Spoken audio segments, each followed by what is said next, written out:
بخاری صاحب 14 اگست کو تحریک انصاف نے احتجاج کی کال دے رکھی ہے، دوسری طرف مذاکرات کی باتیں بھی ہو رہی ہیں، تو کیا لگتا ہے احتجاج کریں گے یا مذاکرات کریں گے تحریک انصاف والے؟ روایت کے عین مطابق انہوں نے کال دی تھی اور کال واپس بھی لے لی ہے.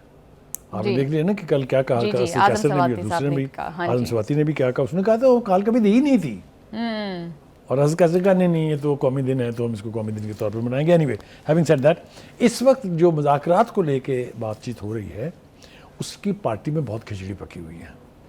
ایک بات تو یہ کہ جو لوگ ڈسکوالیفائی ہوئے ہیں، جن لوگوں کی سیٹیں گئی ہیں، نااہل قرار ہوئے ہیں، ان کا خیال یہ ہے کہ ہمیں ضمنی انتخاب میں حصہ لینا چاہیے تاکہ ہم اپنے حلقے جو ہیں وہ اپنے سیاسی مخالف کے سپرد نہ کر دیں، کھلا میدان نہ چھوڑ دیں. I think it's a very sensible بات.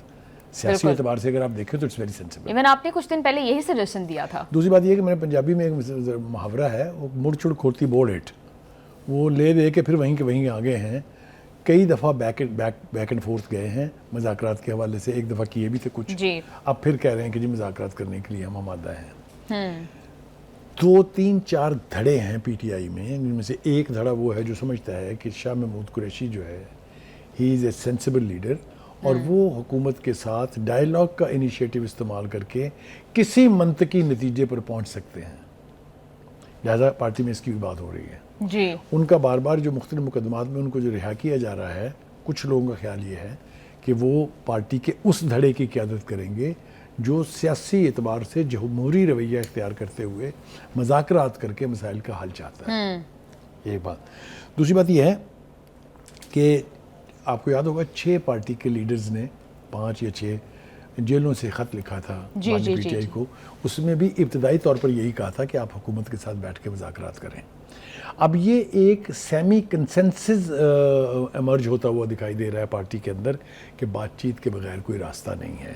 اور جب اس قسم کی ولنگنس دیکھی جاتی ہے تبھی پھر اسپیکر نیشنل اسمبلی نے ایک بار پھر کہا ہے کہ آ جائیے جناب، بیٹھ جائیں، آپ ڈائیلاگ کریں اور سیاسی معاملہ جات جو ہیں وہ حل کریں. بخاری صاحب ایسے نہیں لگ رہا کہ بانی کے علاوہ سب مذاکرات کے لیے تیار ہیں؟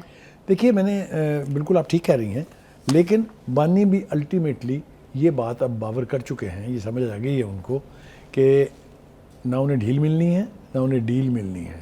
جی اگر کوئی نتیجہ نکلے گا تو وہ سیاسی مذاکرات کے تحت نکلے گا. لہٰذا اس کے اوپر آپ نے دیکھا کہ بہت زیادہ ریزسٹنس نہیں ہے ابھی تک ان کے سامنے. وہ الگ بات ہے کہ وہ جو گوہر صاحب ہیں یا گنڈا پور صاحب ہیں، ان کی جو کنٹروورسی آپس میں چل رہی ہے اس کے حوالے سے بہت متضاد باتیں سامنے آ رہی ہیں. لیکن یہ بات ابھی تک کسی نے نہیں کہی ہے کہ بانی نہیں چاہتے کہ کوئی مذاکرات ہوں. مجھے یوں لگتا ہے چاہے اس کی قیادت شاہ محمود قریشی کریں یا ایک پارٹی ایک کمیٹی بنا دے جس طرح کہ پہلے ہوا تھا، بات چیت مجھے نا سکرین پہ نظر آ رہی ہے ہونے جا رہی ہے.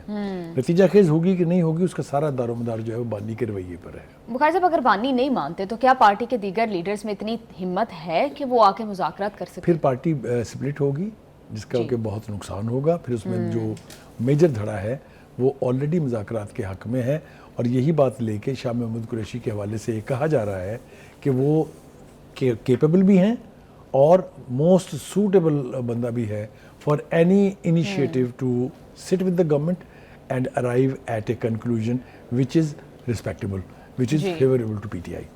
بانی پی ٹی آئی کی رہائی جو ہے وہ مذاکرات کے ذریعے ممکن ہے. وہ عدالت جو حکومت ہے وہ تو سڑ کے کہتی ہے نا یہ کہ نہیں جناب عدالتوں سے ہی ہوگی، لیکن یہ جو مذاکرات کی دعوتیں ہیں ان کا بنیادی مسئلہ کیا ہے؟ ان کا کوئی بنیادی مسئلہ نہیں ہے سوائے بانی کی رہائی کے.